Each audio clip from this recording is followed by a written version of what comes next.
ನಾವು ಸತ್ತ ನಂತರ ಏನಾಗಬಹುದು? ನಾವು ಸತ್ತ 3-4 ಗಂಟೆಯಲ್ಲೇ ಕಾಫಿ, ತಿಂಡಿ, ಊಟದ ವ್ಯವಸ್ಥೆಗಳು ನಡೀತಾ ಇರುತ್ತೆ.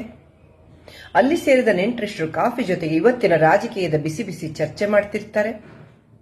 ಬರಲೇಬೇಕಾದಂತ ಆಪ್ತರು ಅಯ್ಯೋ ಬರೋಕ್ಕಾಗ್ಲಿಲ್ಲ ಅಂತ ಫೋನ್ಗಳು ಮಾಡ್ತಿರ್ತಾರೆ.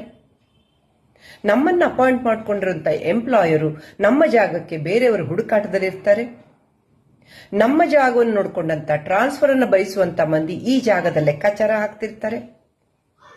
ಒಂದಷ್ಟು ದಿನದಲ್ಲೇ ನಮ್ಮ ಮಕ್ಕಳು ತಂಪಾಡಿ ತಾವು ಕೆಲಸಕ್ಕೆ ಹೊರಡ್ತಾರೆ.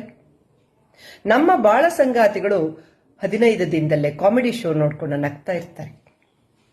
ಅದರಿಂದ ನಾವೆಷ್ಟು ಮುಖ್ಯ? ನಾವೇನು ಮುಖ್ಯರಲ್ಲ.